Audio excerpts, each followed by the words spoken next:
Video games, movies, video games, movies, video games, novels, movies.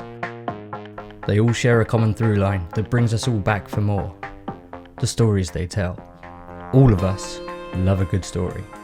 And I thought it'd be interesting to look at Fears to Fathom the game and the storytelling elements that it borrows from. Fears to Fathom is an episodic psychological horror series focusing on the apparent true stories as told by the ones who survived them. By the ones who survived?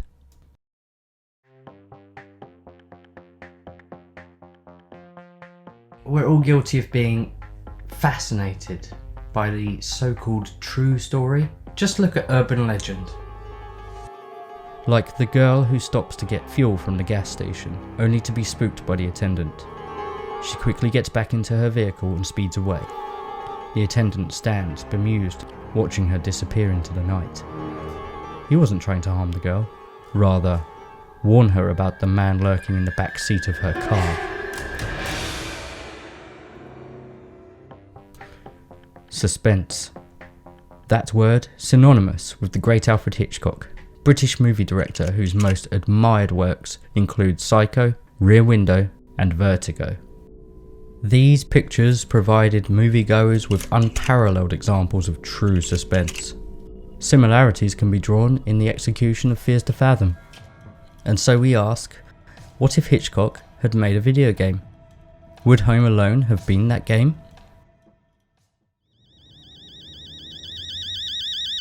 You're awoken by your alarm and go downstairs to find something to eat. After dinner, you do your homework, exchange a few text messages, and go back to bed. A short while later, you are awoken again. You decide to get a drink. A disturbing message from your mum throws you into a panic. The neighbour has spotted a mysterious figure lurking outside the house, and even shares a photograph of the ominous silhouette by the front door. Flooded with anxiety, you choose to investigate. The man on the porch looks directly back at you. You retreat to your room to hide. Another message from your mum says the police have been called. Lock the doors and stay hidden. But you hear a window being smashed. The doorbell rings over and over. The suspense builds.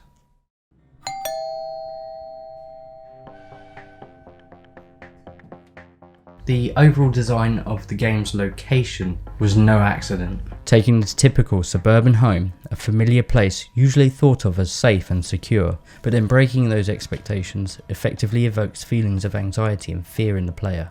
The reason this is so effective is exactly because we expect our homes to be a place of safety. The house is open plan, with enough blind spots to let your imagination take over, with dim lighting and a film grain effect which distorts the overall quality of your vision. There's something quite nostalgic and analogue about this effect, which makes you ask yourself if the movement in the darkness is the film grain, or something else. When looking at similarities to Hitchcock, it's easy to draw parallels between this setting and the setting in Rear Window. Jeff Jeffries is confined to his apartment due to a broken leg, and through boredom begins watching other apartments across the way. He witnesses what he believes was a murder taking place and goes about trying to prove his neighbour of being guilty. He's trying to be careful not to alert the neighbour of the investigation. That is, until the neighbour does realise what's going on and is now looking directly back at him. It's scary to think how quickly a place of safety can become anything but. In Fears to Fathom, you're home alone and your parents are away. In Rear Window, Jeff is unable to leave his apartment. The threat is real, and it's coming for you.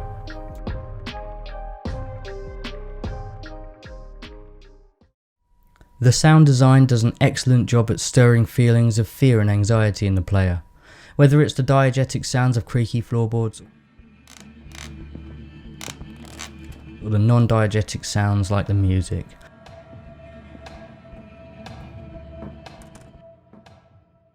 It's all cleverly executed to evoke the most emotional response from you.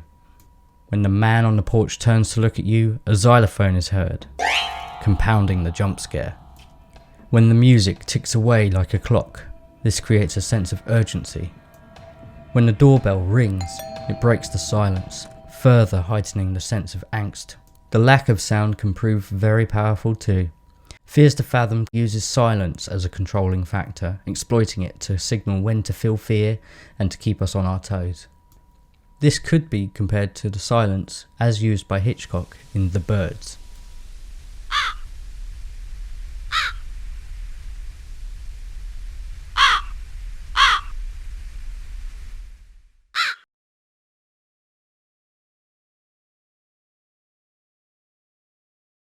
But perhaps the scariest aspect in Fears to Fathom is the antagonist himself. He is no ghost or demon, he is not a mythical creature or an alien, he is real. He is a real human intruder, and he could be lurking outside your house right now. While watching TV, the footsteps of somebody can be seen going up the stairs. Did my character see that? No, he didn't. And there's good reason for that. Dramatic irony. The sense that we, the audience, know more than our character creates a greater sense of tension.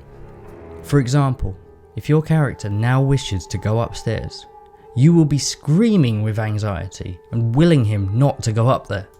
You know there's a reason to be afraid, but the character doesn't. Much like Marion in the shower scene in Psycho, it is now that we are at our most vulnerable. The audience is aware that a figure has appeared behind the shower curtain with a knife in his hand. This distinguishable element of Hitchcock's storytelling style can be seen in full swing in Fears to Fathom once the mysterious man has entered the home. We are no longer home alone. Let's look at how this story ends. The doorbell rings over and over. You're assured by your mum that it's the neighbour at the door, and so you attempt to get downstairs as fast as possible. But just as you cross the hall, a floorboard creaks underfoot. The door opposite opens. The shadow of the intruder is just feet away. Abandoning the stairs, you return to your room and hide. What are you going to do now? How are you going to escape? Finally, police sirens can be heard in the distance. They're getting closer. Safety beckons. It's time to go. The ending brings with it a swathe of powerful relief as you are finally released from this overwhelming, tense and uneasy feeling that's had a hold of you from the start.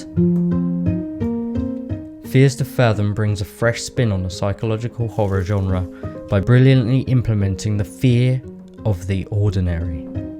The familiar aspect of being in your own home, having that undermined by a realistic threat such as a human intruder, makes for a compelling, yet frightening experience.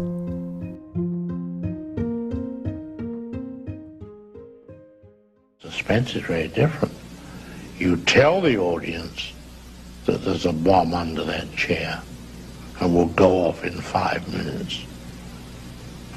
And make them wait.